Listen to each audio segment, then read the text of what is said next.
حضرت جندب بن سفیان رضی اللہ تعالیٰ عنہ سے روایت ہے کہ میں عید الاضحیٰ کے دن رسول اللہ صلی اللہ علیہ وآلہ وسلم کے ساتھ تھا۔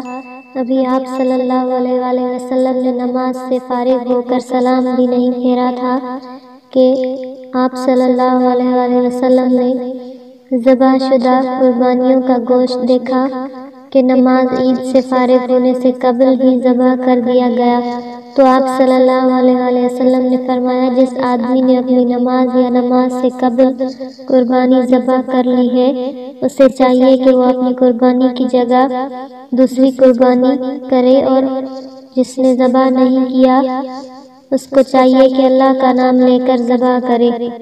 حضرت ابو ہریرہ رضی اللہ تعالیٰ عنہ سے روایت ہے کہ رسول اللہ صلی اللہ علیہ وآلہ وسلم نے فرمایا، 5 چیزیں ایک مسلمان کے لیے اس کے بھائی پر واجب ہیں: سلام کا جواب دینا، چھینک کا جواب دینا، دعوت قبول کرنا، مریض کی عیادت کرنا، جنازوں کے ساتھ جانا۔ حضرت ابو طلحہ رضی اللہ تعالیٰ عنہ سے روایت ہے کہ ہم صحن میں بیٹھے ہوئے باتیں کر رہے تھے، اتنے میں رسول اللہ صلی اللہ علیہ وآلہ وسلم تشریف لائے اور ہمارے پاس کھڑے ہو گئے۔ آپ صلی اللہ علیہ وآلہ وسلم نے فرمایا، تمہیں راستوں پر مجلس منعقد کرنے کی کیا ضرورت ہے؟ راستوں میں مجالس منعقد کرنے سے پرہیز کرو۔ ہم نے کہا، ہم کسی برے قصد سے نہیں بیٹھے، ہم آپس میں مذاکرہ اور بحث کرنے کے لیے بیٹھے ہیں۔ آپ نے فرمایا، اگر تم نہیں مانتے تو راستے کا حق ادا کرو، نظر جھکا کر رکھنا، سلام کا جواب دینا اور اچھی باتیں کرنا۔ حضرت ابو ہریرہ رضی اللہ تعالیٰ عنہ سے روایت ہے کہ رسول اللہ صلی اللہ علیہ وآلہ وسلم نے فرمایا، سوار پیدل چلنے والے کو سلام کرے اور پیدل چلنے والا بیٹھنے والے کو سلام کرے، اور کم لوگ زیادہ لوگوں کو سلام کرے۔ حضرت عبداللہ بن عمر رضی اللہ تعالیٰ عنہ کو مکہ مکرمہ کے راستے میں ایک دیہاتی ملا۔ حضرت عبداللہ بن عمر رضی اللہ تعالیٰ عنہ نے اس کو سلام کیا اور جس گدھے پر خود سوار تھے اس دیہاتی کو بھی اس پر سوار کر لیا اور اپنے سر سے عمامہ اتار کر اس کو عطا کر دیا۔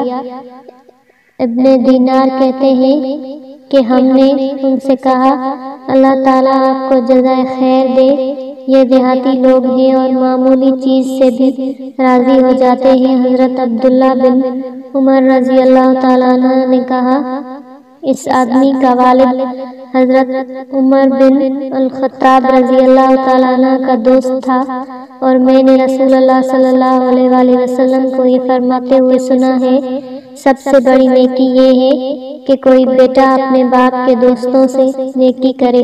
حضرت عبداللہ بن عمر رضی اللہ تعالیٰ عنہ سے روایت ہے کہ ایک آدمی نبی صلی اللہ علیہ وآلہ وسلم کے پاس آیا اور عرض کیا، میں آپ سے ہجرت اور جہاد پر بیعت کرتا ہوں اور اللہ تعالیٰ سے اس کا اجر طلب کرتا ہوں۔ آپ صلی اللہ علیہ وآلہ وسلم نے فرمایا، کیا تمہارے والدین میں سے کوئی زندہ ہے؟ اس نے کہا، ہاں، دونوں زندہ ہیں۔ آپ صلی اللہ علیہ وآلہ وسلم نے فرمایا، تم اللہ سے اجر کے طلبگار ہو؟ اس نے کہا، ہاں۔ آپ صلی اللہ علیہ وآلہ وسلم نے فرمایا، اپنے والدین کے پاس جاؤ اور ان سے حسن سلوک کرو۔ حضرت عبداللہ بن عمر رضی اللہ تعالیٰ عنہ سے روایت ہے کہ ایک آدمی نبی کریم صلی اللہ علیہ وآلہ وسلم کے پاس آیا اور آپ سے جہاد میں جانے کی اجازت مانگ رہا تھا۔ آپ صلی اللہ علیہ وآلہ وسلم نے فرمایا، کیا تمہارے والدین زندہ ہیں؟ اس نے کہا، ہاں۔ آپ صلی اللہ علیہ وآلہ وسلم نے فرمایا، پھر ان کی خدمت میں جہاد کرو۔ حضرت ابو ہریرہ رضی اللہ تعالیٰ عنہ سے روایت ہے کہ ایک آدمی رسول اللہ صلی اللہ علیہ وآلہ وسلم کے پاس آیا اور کہنے لگا، میرے اچھے سلوک کے حقدار کون لوگ ہیں؟ آپ صلی اللہ علیہ وآلہ وسلم نے فرمایا، تمہاری ماں۔ کہا، پھر کون ہے؟ فرمایا، پھر تمہاری ماں۔ کہا، پھر کون ہے؟ فرمایا، پھر تمہاری ماں۔ کہا، پھر کون؟ آپ نے فرمایا، پھر تمہارا باپ۔ قتیبہ کی روایت میں ہے، میرے اچھے سلوک کا کون مستحق ہے، اس میں لوگوں کا ذکر نہیں ہے۔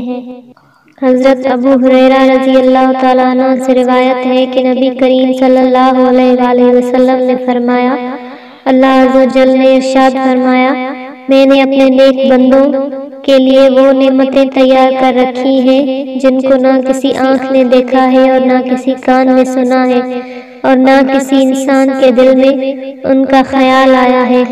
اور قرآن مجید میں اس کا مصداق یہ آیت ہے۔ ترجمہ: کسی انسان کو معلوم نہیں کہ ان کے نیک کاموں کے بدلے میں جو ان کی آنکھوں کی ٹھنڈک پوشیدہ رکھی گئی ہے۔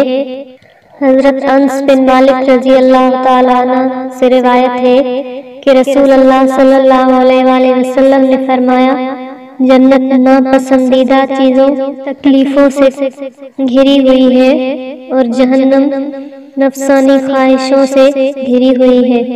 حضرت ابو ہریرہ رضی اللہ تعالیٰ عنہ سے روایت ہے کہ انہوں نے نبی اکرم صلی اللہ علیہ وآلہ وسلم کو یہ فرماتے ہوئے سنا ہے کہ بنو اسرائیل میں 3 آدمی تھے، برس والا، گنجا اور اندھا۔ بس اللہ تعالیٰ نے ان کی آزمائش کا ارادہ کیا تو ان کی طرف ایک فرشتہ بھیجا۔